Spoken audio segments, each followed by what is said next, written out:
Observamos el mundo para comprenderlo y para poder evolucionar.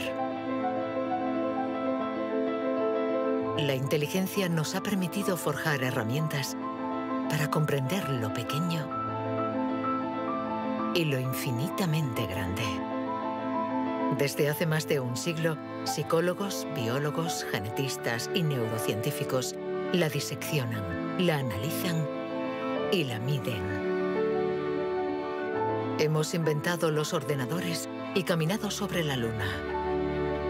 Pero contrariamente a lo que podríamos creer, nuestra inteligencia individual no ha aumentado. Hoy en día, la ciencia explora las diferentes facetas de nuestra inteligencia. Pero, ¿saben en realidad los científicos qué es la inteligencia?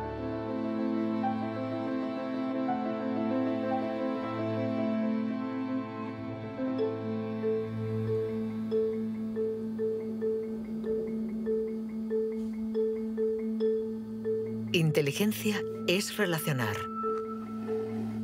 unir elementos diferentes para hallar soluciones. Para entenderla, hay que conseguir dividirla y aislar todos sus componentes. Los investigadores estudian sus diferentes facetas.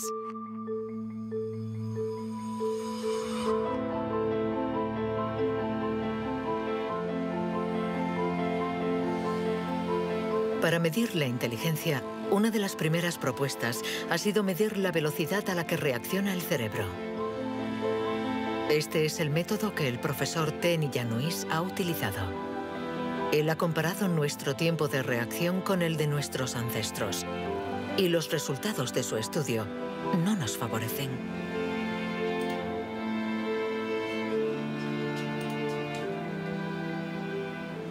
Para medir el tiempo de reacción, mostramos a una persona una luz sobre una pantalla y esta, pulsando un botón lo más rápido posible, debe decir si la luz aparece a la derecha o a la izquierda. No es un acto reflejo, sino una información simple que nuestro cerebro debe procesar. Estos estudios sobre el tiempo de reacción son muy antiguos. Muchos de ellos los llevó a cabo Francis Galton, primo de Charles Darwin, entre 1860 y 1880 en Gran Bretaña. Galton hizo pruebas a muchos miles de personas representativas de la población de la época. La gente tenía entonces un tiempo de reacción muy rápido. Nosotros hemos buscado estudios comparables que hubieran sido hechos durante los últimos 120 años y hemos encontrado unos 15. Al compararlos, hemos podido comprobar que durante los últimos 150 años la gente se ha hecho cada vez más y más lenta. Para el profesor Tenny Januis, inteligencia es velocidad. Y nuestro cerebro invierte como media 50 milisegundos más que el de nuestros bisabuelos a la hora de procesar una información simple. 50 milisegundos más puede sonar como un algo ridículamente breve. Pero si pensamos en las miles y miles de decisiones que debemos tomar cada día, y somos un poco más lentos en cada decisión, esto puede tener consecuencias muy, muy importantes.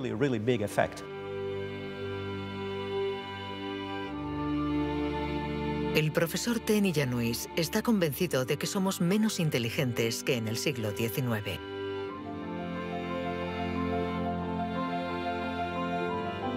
Y la prueba está en la increíble capacidad de invención de este periodo, marcado por una explosión de las innovaciones, de la creatividad, de las ideas. En el siglo XIX hubo muchas innovaciones fantásticas.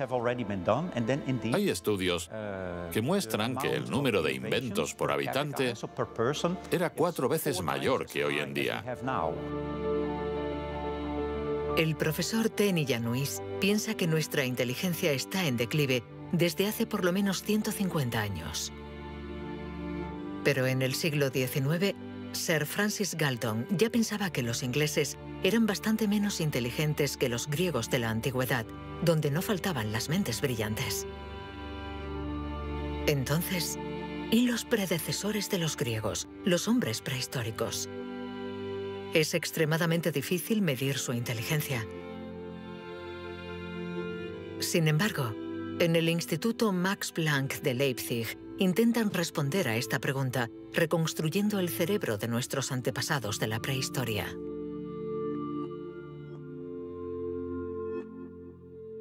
La paleoneurología es una ciencia muy frustrante, porque su objeto de estudio es casi inexistente. No hay cerebros fósiles. Lo que sí tenemos es la caja que contenía este cerebro.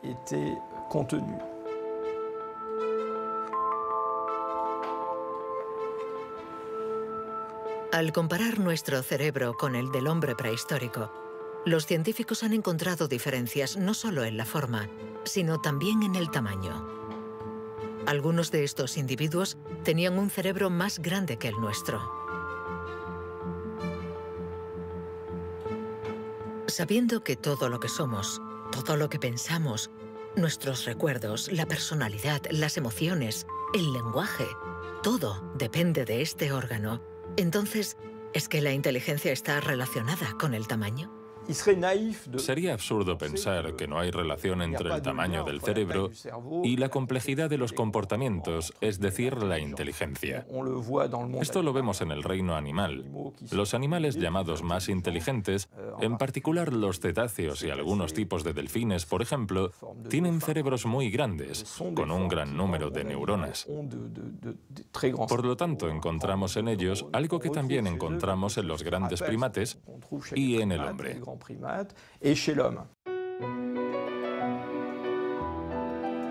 La evolución hizo crecer el tamaño de nuestro cerebro durante 2 millones de años, hasta alcanzar su máximo hace unos 15.000 años.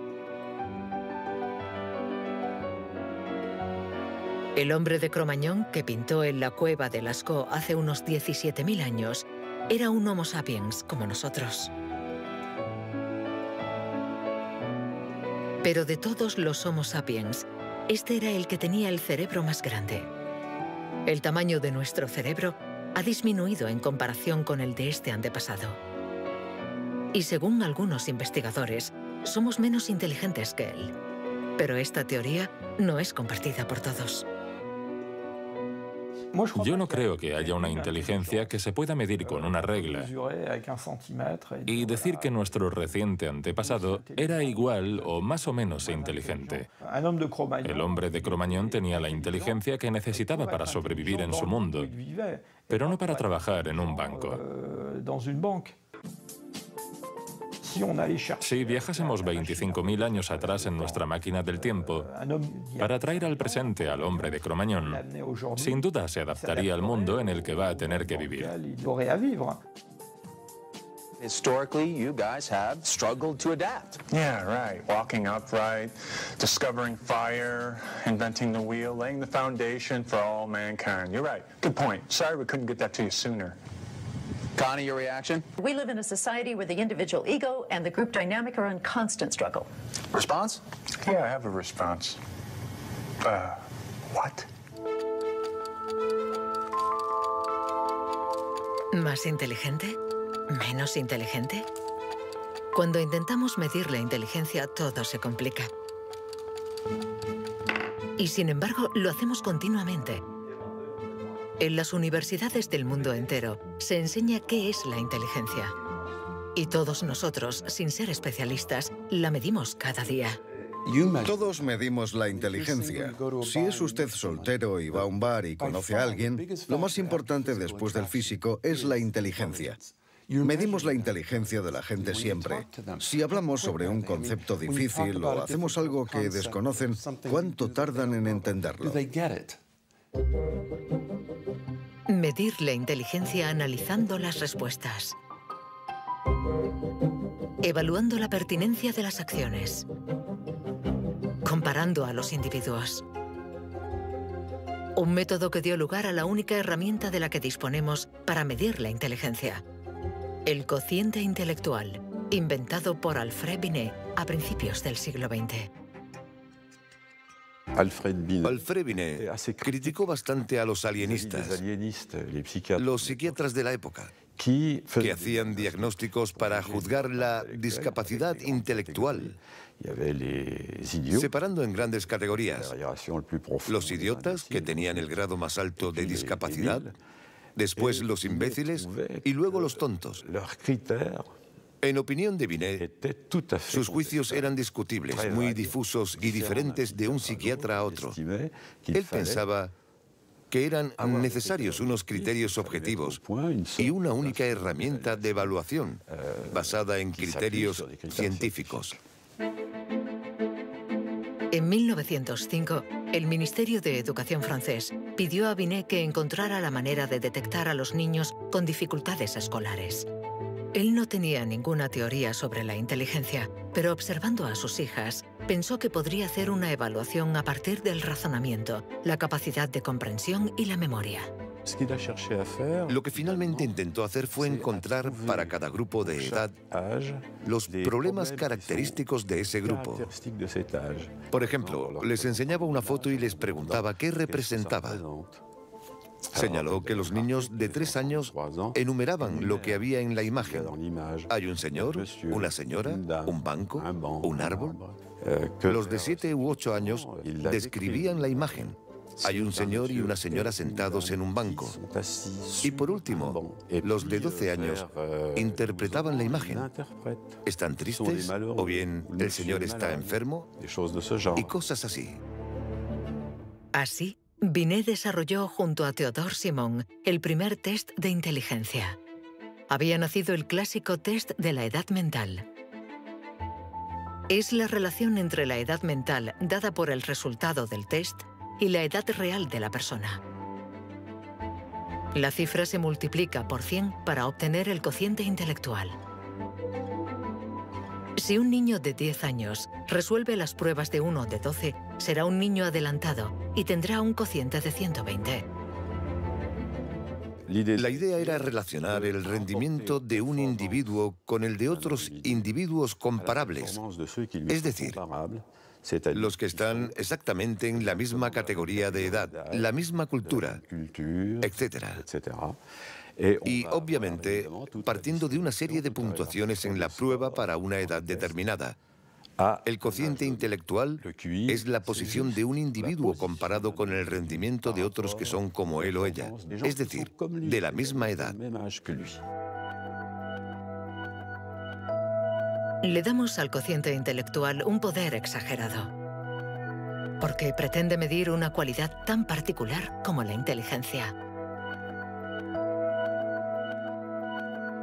Es difícil resistirse a la tentación de medirse, de compararse. Lo que sí es un poco ridículo es lo que nos encontramos actualmente en Internet, como las páginas web que calculan nuestro cociente intelectual. La gente hace el test, se encuentra con una cifra y la interpreta. Y si, por ejemplo, esta cifra no es buena, pensamos que no somos inteligentes. Es absolutamente catastrófico. El 2. Es ridículo pensar que una cifra defina a una persona. El 4. El 3. Solo un psicólogo hará un test fiable del cociente intelectual. El 2. Ya que debemos saber cómo interpretarlo en relación con el pasado del individuo, su presente El 2 y el 3. y su personalidad. Este cociente mide la inteligencia. Compara a las personas. Pero ¿nos permite saber si nuestra inteligencia ha evolucionado desde que Binet lo inventó hace más de un siglo? ¿Obtenemos mejores resultados en el test hoy? En Nueva Zelanda es donde por primera vez han respondido a esta pregunta. Allí, James Flynn ha hecho un descubrimiento sorprendente que los científicos de todo el mundo han bautizado como el efecto Flynn. El efecto Flynn supone el descubrimiento de que todas las naciones que entraron en la era industrial han obtenido mejoras considerables en los tests de cociente intelectual. He revisado toda la variedad de estas pruebas en 40 países, como en Francia, Holanda o Noruega, donde los jóvenes habían sido llamados al servicio militar. Se les ha dado cada año exactamente el mismo test, y las mejoras son muy evidentes. Hace una o dos generaciones, la gente obtenía una media de 30 respuestas sobre 60. Hoy obtienen 45. Después de evaluar decenas y decenas de estudios, James Flynn ha mostrado que desde hace más de 60 años obtenemos mejores resultados en estos test. ¿Quiere esto decir que ahora somos más inteligentes que nuestros abuelos? Un cambio en el cociente intelectual no significa necesariamente un cambio en la inteligencia. Pongamos un ejemplo. Una persona hace hoy el test por primera vez. Si hace el mismo test al día siguiente, existe un efecto de aprendizaje. Su puntuación va a ser más alta, pero no quiere decir que se haya hecho más inteligente. Solo significa que se ha familiarizado con el test. El aumento del cociente intelectual se debe en gran medida al entorno, mejor alimentación y mejor educación. Nuestro cociente aumentaría de 2 a 3 puntos por cada año de escuela, y los años de escolarización han pasado de una media de 6 a principios del siglo XX a los 11 años de hoy en los países industrializados. Todos estos cambios añadidos han incrementado los resultados. Cuando realizamos un test hoy, estamos preparados en la medida en que la escolarización y otra serie de factores nos han dado la capacidad de aplicar nuestra lógica de forma abstracta. Es decir, que podemos ver una serie de números y acertar el siguiente.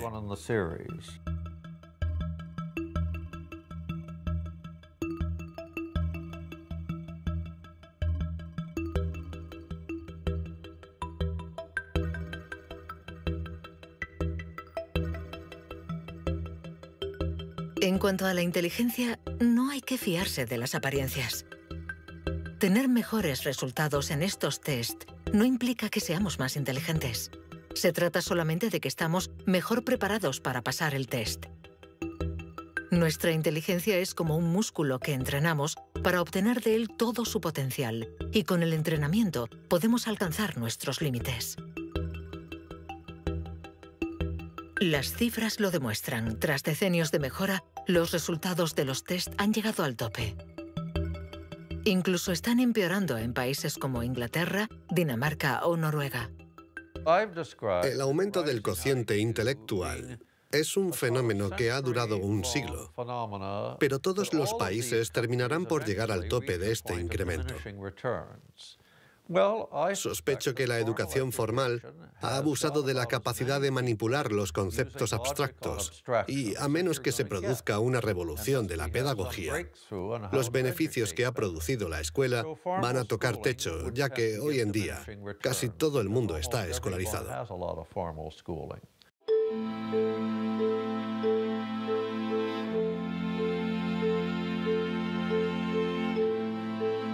Un cociente estancado. Cerebros cada vez más lentos y más pequeños. ¿Dónde está nuestra inteligencia? Las primeras herramientas para medir la inteligencia se inventaron hace más de un siglo. Y todavía estamos influenciados por las teorías de Sir Francis Galton y Alfred Binet. Pero hoy podemos llegar más lejos. En lugar de medir lo que la inteligencia produce, pongamos nuestra atención en el órgano que produce la inteligencia.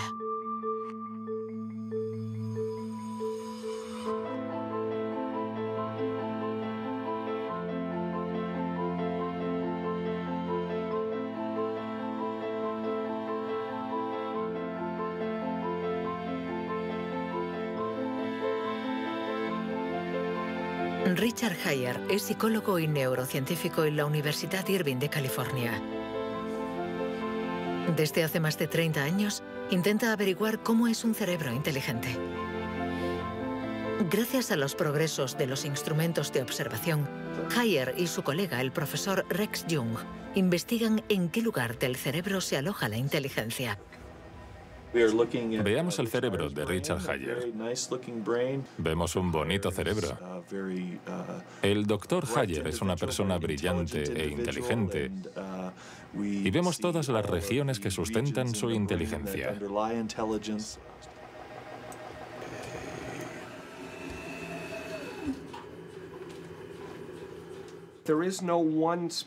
No existe ninguna zona en el cerebro a la que podamos llamar centro de inteligencia. Se pensaba que había un centro de inteligencia en la parte frontal, pero las investigaciones han demostrado que cuando resolvemos problemas de inteligencia en el interior de un escáner, la comunicación bidireccional entre la parte frontal y la parte posterior es muy importante mientras efectuamos la operación. El profesor Hayer es uno de los pioneros en la utilización de modernas técnicas de neuroimagen. Su primer estudio data de 1988. Hasta entonces, nadie había utilizado estas herramientas para investigar la inteligencia. Hemos encontrado áreas del cerebro que se activan cuando hacemos un test de inteligencia. Pero lo más sorprendente ha sido que cuanto más activas estaban estas áreas, menos buenos eran los resultados de dichas pruebas. Esto es lo contrario de lo que esperábamos. En el mundo de la ciencia, encontrar un resultado opuesto a lo esperado es realmente interesante.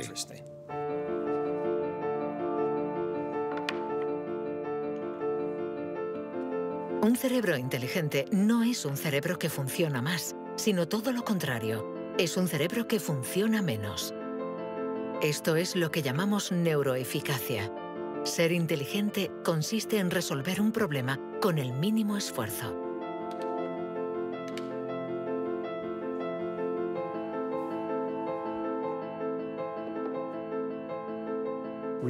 Si recordamos la primera vez que condujimos un coche, el primer día en un gran aparcamiento vacío, con alguien sentado a nuestro lado, girando el volante y pensando, ahora tengo que frenar.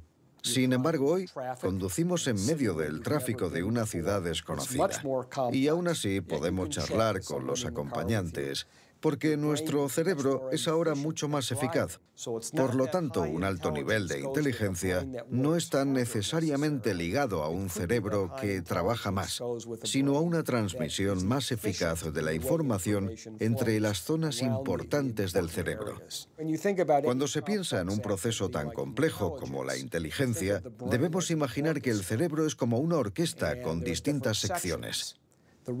Pero el verdadero misterio está en cómo interactúan estas secciones, porque, como sabemos, esta orquesta no tiene director.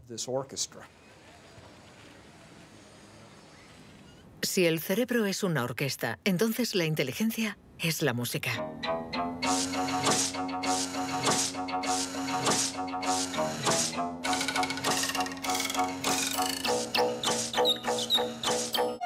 Cuando empezamos a interpretar la partitura, nunca sabemos cómo van a tocar juntos los músicos.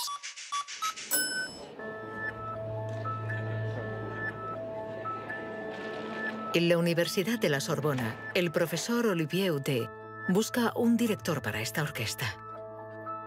Para encontrarlo, mide la actividad eléctrica del cerebro mientras los niños resuelven problemas. Lo que le interesa es lo que él mismo llama bugs de inteligencia.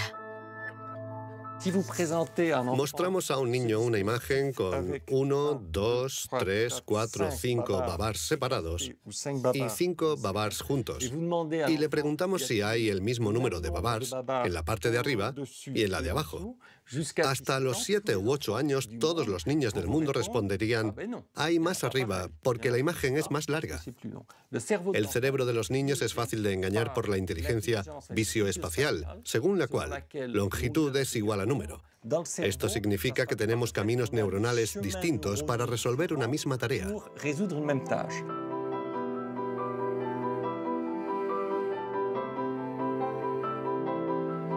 Contar o medir.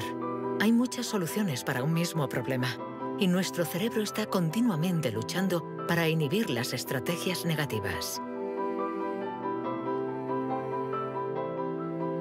Lo que queremos mostrar, y esta es la originalidad de nuestro laboratorio, es que la inhibición es sin duda el proceso clave y positivo de la inteligencia, porque nos permite resistirnos a nosotros mismos. Resistirnos a nosotros mismos es aprender a controlar las interferencias que perturban a nuestra inteligencia. El test de Stroop es uno de los métodos de observación de estas interferencias. Consiste en decir el color de una palabra sin leerla. Azul, amarillo, rojo, amarillo, verde. ¿Rojo, verde? ¿Verde? ¿Rojo? Verde, amarillo. Amarillo, rojo. amarillo, amarillo, rojo. ¿Amarillo? ¿Rojo? Amarillo, amarillo. Rojo, verde. ¿Rojo?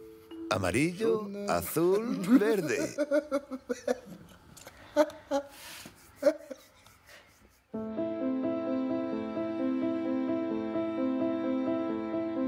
Para resolver un problema usamos diferentes regiones del cerebro unidas entre sí, pero que a veces entran en competencia. Pero ¿cómo se comunican las diferentes regiones? Este tema le interesa al profesor Douglas Fields, del Instituto Nacional de la Salud de Washington. El cerebro está hecho de dos clases de tejidos, materia blanca y materia gris. Todos hemos oído hablar de la materia gris, que es donde se encuentran las neuronas, en la superficie del cerebro.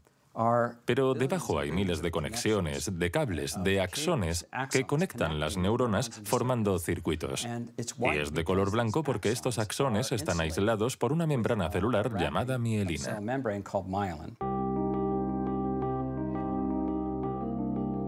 La mielina envuelve los axones y permite que la información circule de forma rápida y eficaz en el cerebro.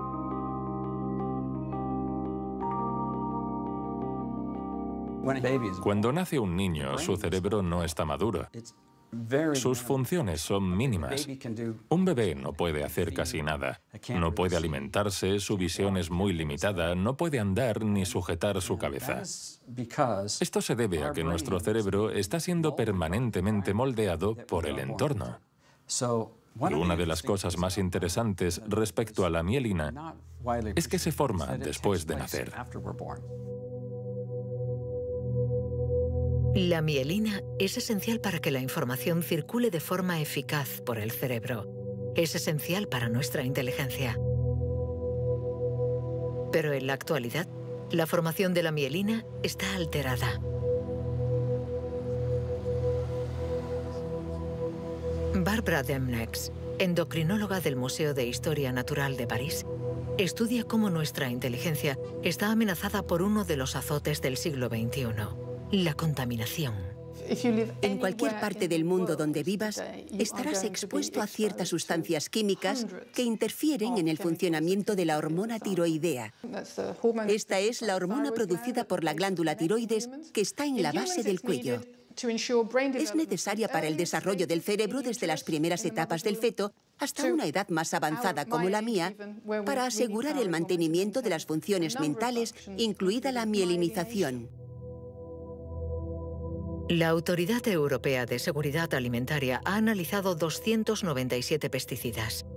Entre ellos, más de 100 afectan al funcionamiento de la hormona tiroidea, como el bisfenol A, el PCB y los productos ignífugos. Productos químicos con los que estamos en contacto a diario.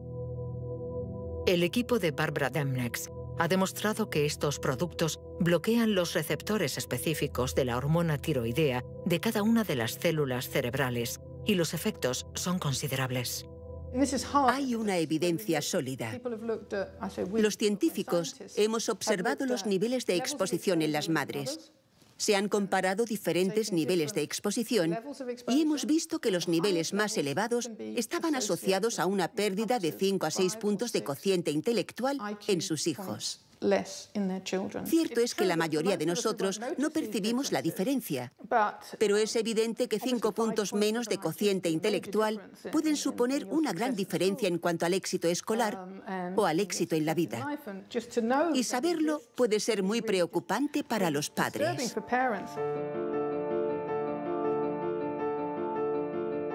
Nuestra inteligencia nos ha permitido crear un mundo complejo, pero a costa de degradar el medio ambiente. Y podríamos estar pagando el precio si esta degradación afecta a nuestro cerebro, actuando, por ejemplo, sobre la mielina. Pero si este fenómeno se confirma, ¿qué haremos?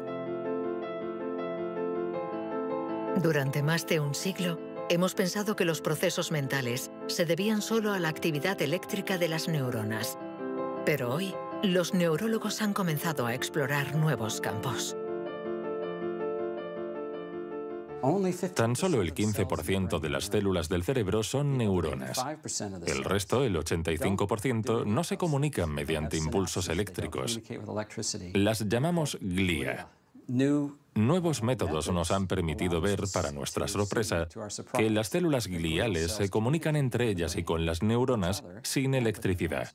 Esto es un punto de partida fascinante, porque supone un cambio fundamental de conceptos respecto al funcionamiento del cerebro a nivel celular. Células gliales. Células mucho más numerosas que las neuronas y que forman su entorno. Algunas fabrican la mielina. Otras alimentan a las neuronas y las protegen. Estas se denominan astrocitos. Y un descubrimiento inesperado indica que los astrocitos juegan un papel en la inteligencia. Todo comenzó con un genio. En abril de 1955, en el Hospital Princeton de New Jersey, el patólogo Thomas Harvey dirigió la autopsia de Albert Einstein. El 18 de abril, a las 8 de la mañana, decidió robar el cerebro del hombre considerado como la encarnación del genio. Pretendía examinar este preciado órgano para encontrar el secreto de la inteligencia. Después de esconderlo en su casa durante 27 años, autorizó a otros científicos a examinarlo. Estos descubrieron en el cerebro de Einstein lo que podría ser el secreto de su inteligencia.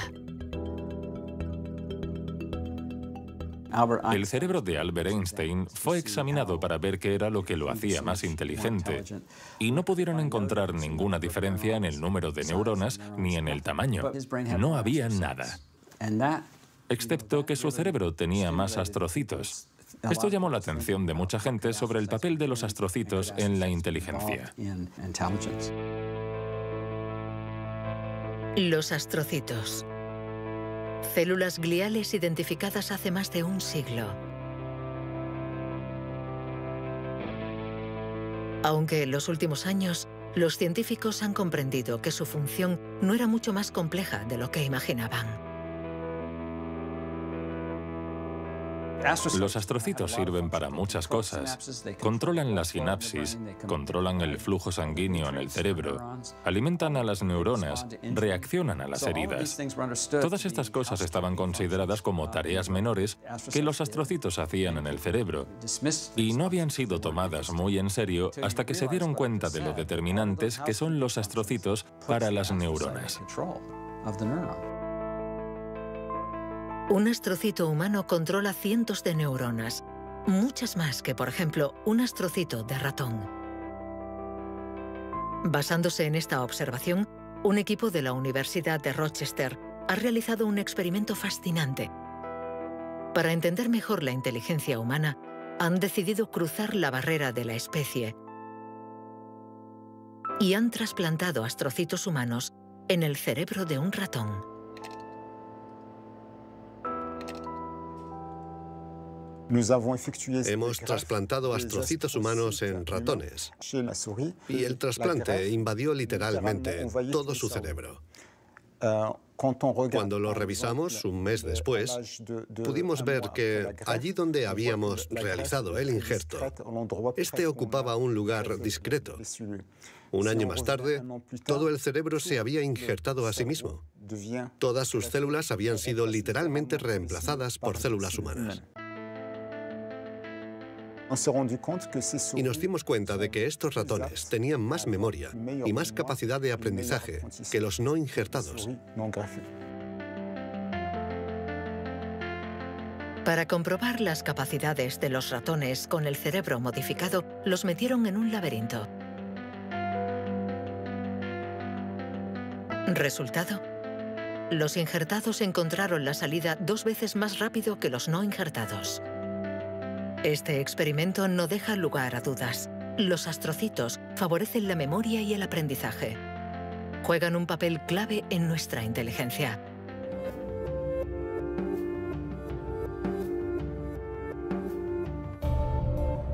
La inteligencia se refleja en el funcionamiento del cerebro. Pero ¿cómo se explica la diferencia entre las inteligencias de nuestros colegas, amigos o padres? ¿Es que tienen más materia blanca, menos astrocitos o sus neuronas son más rápidas? El origen de nuestras capacidades se encuentra en parte en nuestros genes. Robert Plomin estudia la genética del comportamiento. En sus investigaciones ha visto crecer a miles de niños y gracias a ello espera poder encontrar los genes que influyen en la inteligencia. A menudo la gente desea saber en qué medida la inteligencia viene determinada por los genes. En primer lugar, hay que insistir en que la palabra determinar no es adecuada. Debemos decir influenciar, ya que, como sucede con el tamaño, está estrechamente relacionado con los genes, pero no determinado por ellos. Si somos altos, es probable que nuestros hijos sean más altos que la media, pero si están mal alimentados o enfermos, serán más bajos. Esto no es determinar, es influenciar. En otras palabras, los genes nos dan el potencial y el entorno decide el resultado final. Para entender las relaciones complejas entre genes e inteligencia, Robert Plomin ha realizado miles de test en gemelos. Los gemelos idénticos tienen la particularidad de ser clones, tienen exactamente los mismos genes. Son completamente idénticos. Mismo pelo, mismos ojos, pero ¿tienen los mismos resultados en los test de inteligencia? La respuesta es sí. Sus resultados se parecen mucho más que los de otros hermanos. Esta es la prueba de que, sin ser completamente determinantes, los genes sí juegan un papel crucial. La mayoría de los países del mundo, más de 100, dispone actualmente de registros de gemelos porque reconocen la importancia del método gemelar a la hora de calcular la influencia de los genes. La siguiente etapa de nuestras investigaciones consiste en encontrar los genes responsables de la inteligencia. Para esto, Robert Plomin ha utilizado chips de ADN capaces de detectar más de 1 millón de marcadores genéticos. Comparando el ADN de los que tenían buenos resultados en los test, Plomin quería saber si ciertos genes se dan con más frecuencia. Pero la identificación precisa de estos genes es mucho más complicada de lo que esperaba.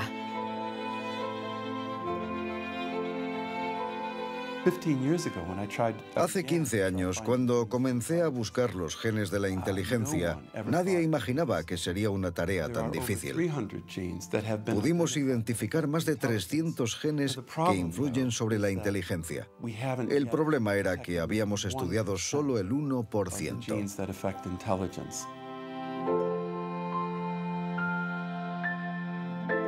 La inteligencia está influenciada por la interacción de muchos miles de genes que conforman una red increíblemente compleja. Además, producen efectos distintos en función de la región del cerebro donde actúen. Antes pensábamos que el cerebro funcionaba por áreas. Esta área controla el lenguaje, esta hace otra cosa. El cuerpo calloso comunica los hemisferios. Hoy nos hemos dado cuenta de que esto era ficción y que el cerebro actúa de forma más global. Desde un punto de vista genético, se ve más claro todavía, ya que la mayoría de los genes que actúan sobre el cerebro actúan sobre muchas regiones del cerebro. Paso a paso vamos entendiendo nuestra inteligencia.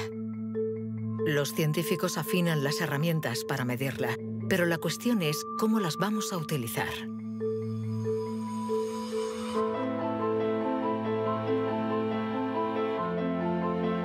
La inteligencia es lo que mejor predice nuestro nivel de estudios o nuestro empleo.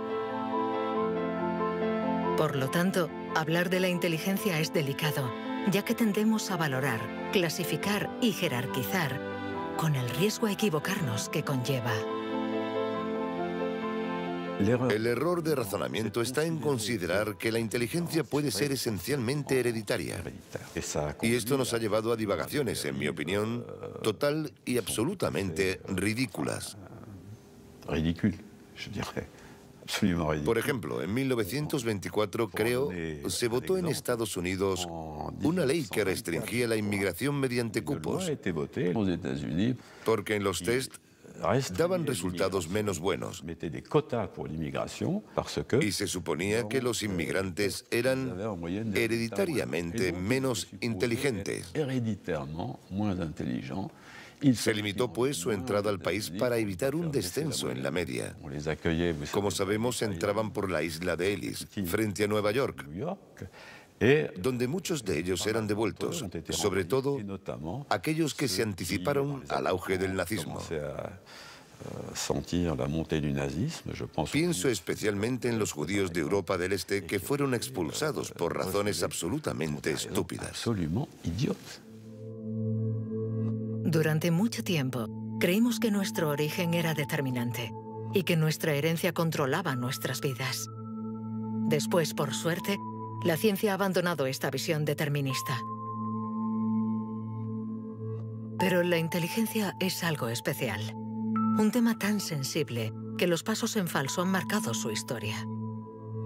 William Shockley, físico visionario y premio Nobel por su descubrimiento del transistor, resultó menos brillante en sus estudios sobre la inteligencia. Dr. Shockley, if you could answer it yes or no, I would appreciate it. Do you believe that black people are inferior in intelligence because of their heredity?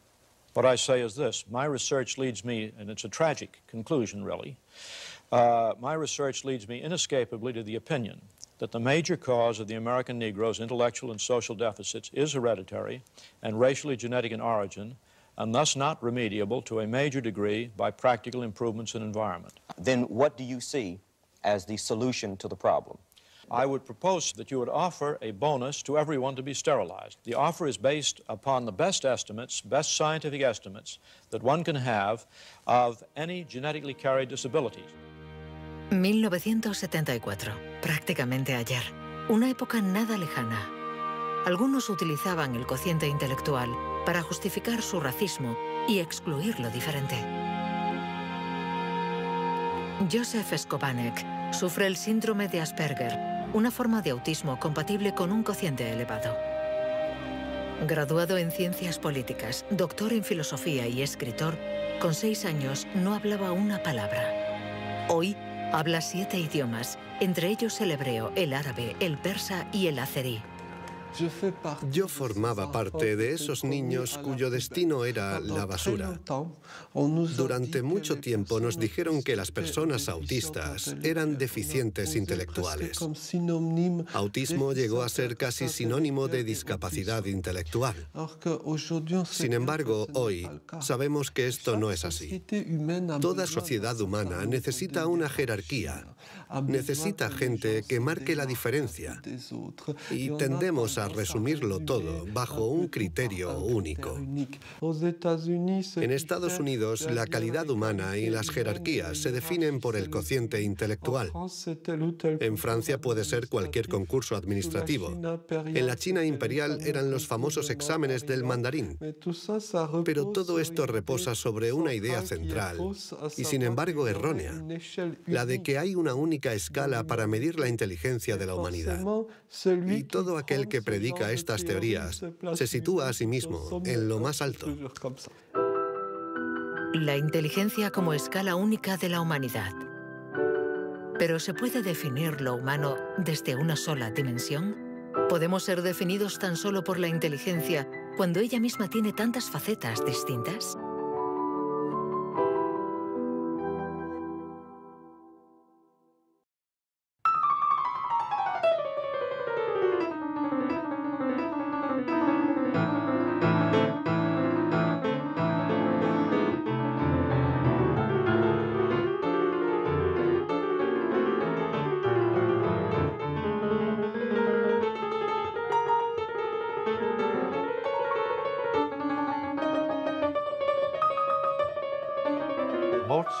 Nos han dicho siempre que Mozart podía tener en la mente una sinfonía entera.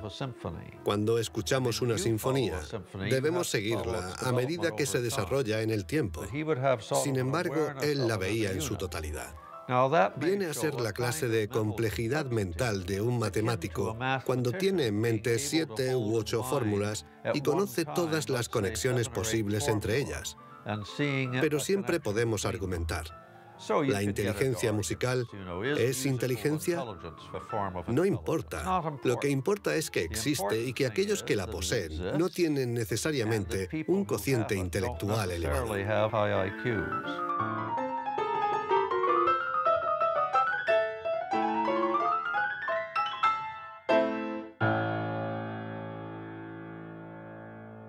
Siempre ha existido una reticencia a considerar que existen formas distintas de inteligencia y una cierta tendencia a querer determinar un cociente intelectual general.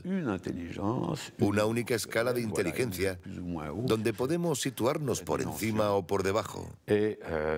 Pero la realidad lo contradice. Existen numerosas formas de inteligencia y podemos tener un nivel muy alto en algunas de ellas y un bajo nivel en otras. Esta idea estaba en los primeros estudios sobre la inteligencia. Hoy, los científicos ya han aceptado que sea cual sea el método utilizado, no van a conseguir medir la inteligencia con una escala única.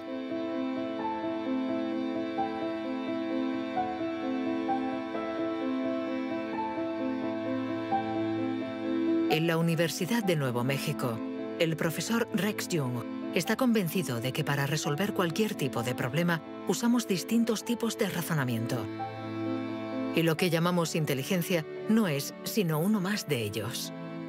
Creo que la creatividad es otro modelo de funcionamiento del cerebro y lo que intento averiguar es si es diferente a la inteligencia o similar. ¿Estamos hablando de lo mismo o de algo distinto? Y he llegado a la conclusión de que la creatividad es un proceso de razonamiento básicamente diferente.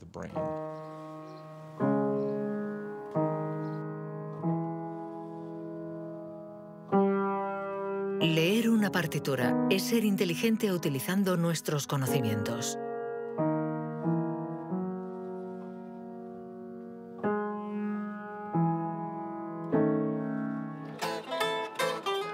Improvisar es ser inteligente inventando y siendo creativo.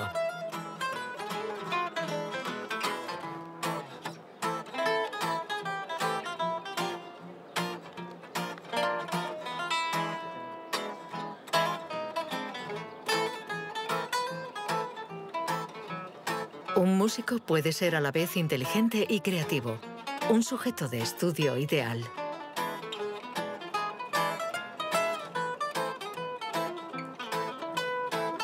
El profesor Jung ha estudiado numerosos cerebros para saber cómo pueden coexistir inteligencia y creatividad. Trabajo sobre la hipótesis de que son complementarias y que hay dos redes diferentes en el cerebro que cooperan para permitirnos razonar. Una es un tipo de razonamiento inteligente y la otra un tipo de razonamiento creativo. Y las dos son extremadamente importantes. Estamos muy cerca de comprender cómo funcionan. Nuestra teoría es que la red de la inteligencia se sitúa sobre todo en la superficie del cerebro. Con la creatividad las cosas son diferentes, porque depende principalmente de la llamada red de modo por defecto, situada en el interior del cerebro. Estas dos redes intercambian permanentemente información para que podamos resolver los problemas que nos plantea el mundo en que vivimos.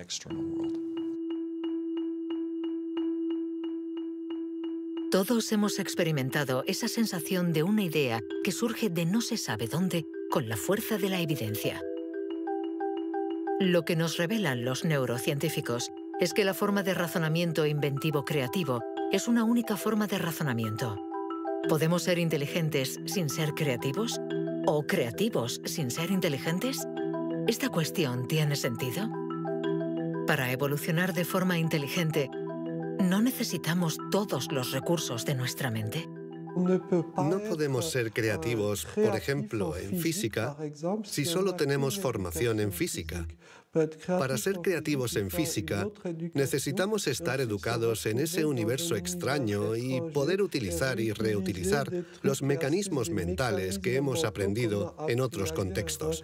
El problema de las investigaciones estériles es que se encierran en su burbuja y no dan ni reciben información. Por el contrario, las personas creativas son aquellas que importan ideas de un universo a otro.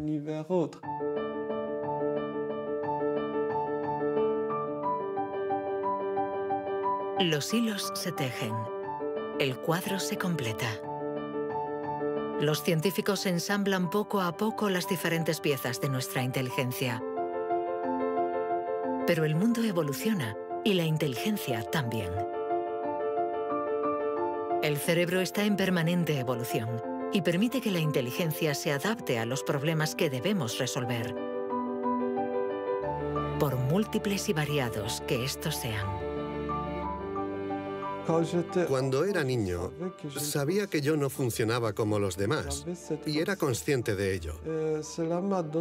Esto me hizo reflexionar y me llevó a imaginar un mundo plural. Un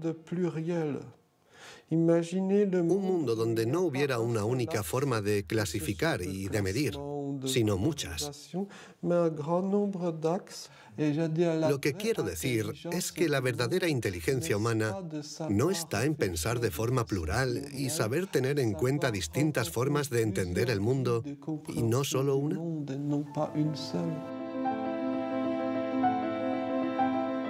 El papel de la ciencia no debe ser el de decir si somos más o menos inteligentes que nuestros vecinos o que nuestros antepasados, sino el de ayudarnos a entender cómo funciona nuestro cerebro.